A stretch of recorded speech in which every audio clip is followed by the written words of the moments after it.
On the far edge of a quiet village, where morning light often rose lazily over sleeping huts, something unusual stirred. Dawn was only beginning to wash away the last shadows of night when Ama Tendo stepped outside. She expected the same silence, the same gentle wind, the same soft glow over the fields. But instead, she froze. A lone goat stood perfectly still at the entrance of her compound, not grazing, not moving, simply watching her with an intensity that made her chest tighten. Its eyes, wide and unblinking, held a depth no animal should carry. There was a sharpness there, a knowing, an ache that felt too human, too familiar. Amma felt her breath slow. Something had crossed her threshold this morning, something that did not belong entirely to the world of the living. Ama stepped forward as if drawn by an invisible pull.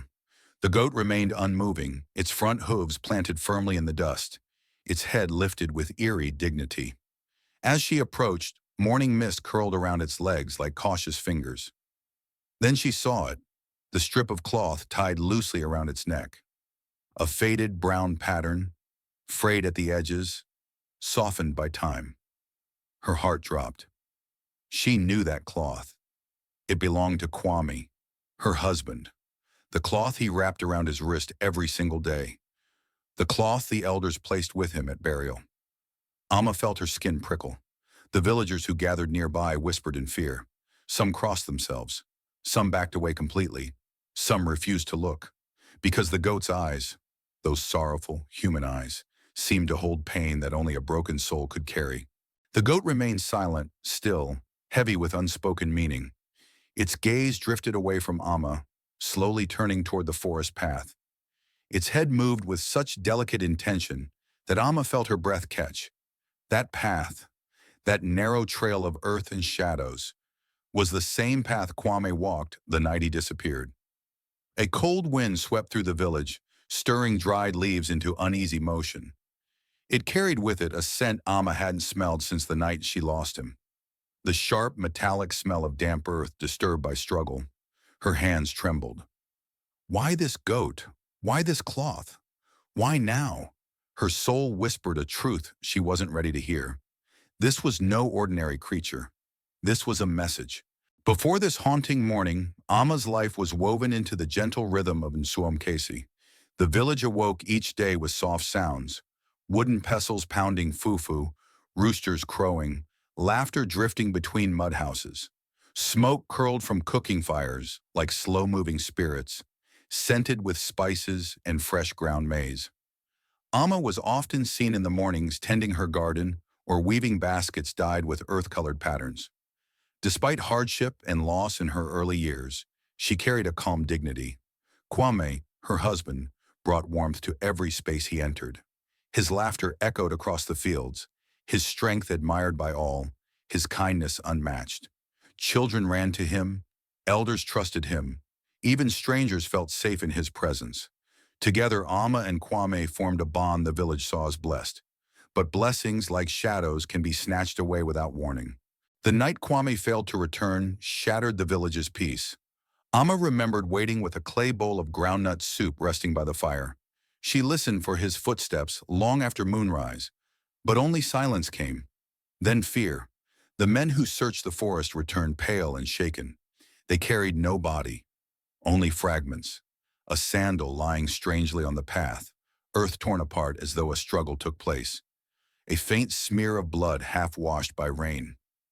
They told Amma wild animals must have attacked him, but Amma felt in her bones that the forest held a secret deeper than claws or teeth. The days that followed brought more unease. Amma found the ground near the forest disturbed again. Claw marks gouged deep, as if something had been dragged. Branches broke in unusual patterns. Kwame's burial cloth appeared tangled in thorns. Dirt smudged across its weave. Night brought worse signs. Her pots rattled on their own. Shadows stretched unnaturally across her walls. Wind whispered through her hut even when the air was still. And every dawn, the goat was there, silent, watching her with a sadness too heavy for an animal's heart. Amma's fear reached its peak the morning she stepped outside and froze. Footprints, deep, heavy, unmistakably human, led directly to her hut, but each one ended in a split hoof, a chilling fusion of man and beast. Her legs weakened. Was this Kwame's spirit? Was he seeking justice? Or was something darker wearing his memory? The elders murmured among themselves, refusing to meet her eyes. Their words returned to her again and again. When justice sleeps, spirits wake. One night, as the sky held neither moon nor stars, Ama heard a whisper, a fragile, broken voice drifting through the air. Her name. Ama. Her lantern trembled in her hand as she stepped outside. The goat stood in the mist, eyes glowing blue like embers of an ancient fire. Behind it, a faint silhouette hovered, Kwame's outline, flickering like smoke, fighting to hold shape. The voice came again, gentler this time. Follow?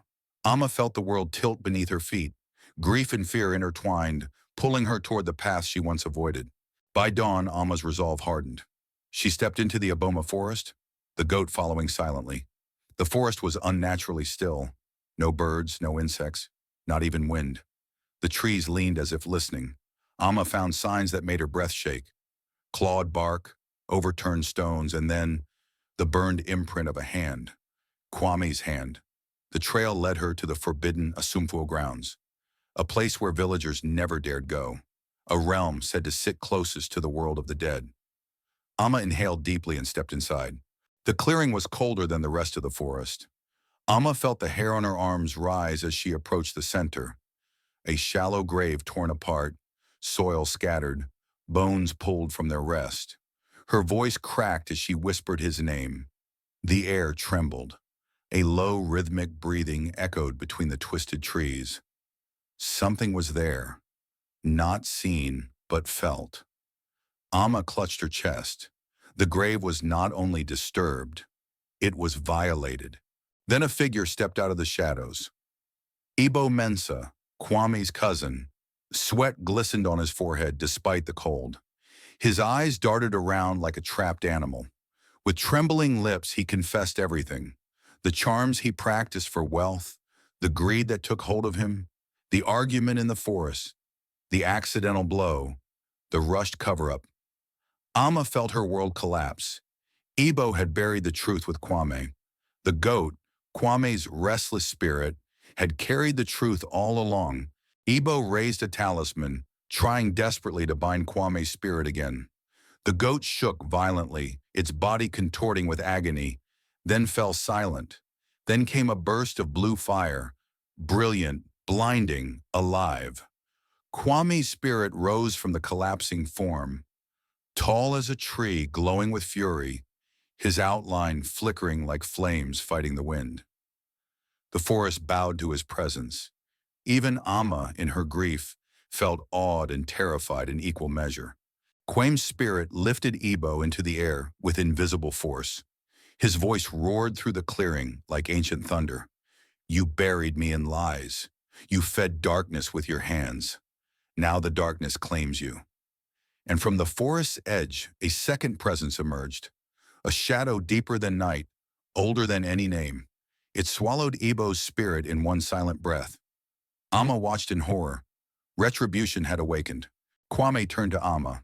His flames dimmed into a soft, sorrowful glow. His voice, no longer thunder, was gentle, almost human again. He told her he returned only because truth had been buried, that justice had set him free, but retribution had taken what was owed to the land. Ama, he whispered, the dead do not envy the living.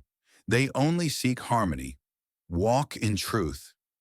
And slowly, like starlight dissolving, he faded into shimmering dust. Ama walked back to the village with the truth heavy in her heart. The elders gathered, performing sacred rites to calm the disturbed spirits. Kwame's bones were laid with honor. The forest grew quieter in the days that followed.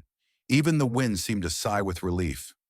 Ama lit lamps each night for wandering souls, a reminder of the thin veil between the living and the dead. And the elders repeated a lesson older than time. When truth is buried, the ground begins to rot. But when truth rises, even the dead find their way home. So the question remained, what darkness begins to grow when truth is hidden? And how many spirits wait patiently for the living to finally face it.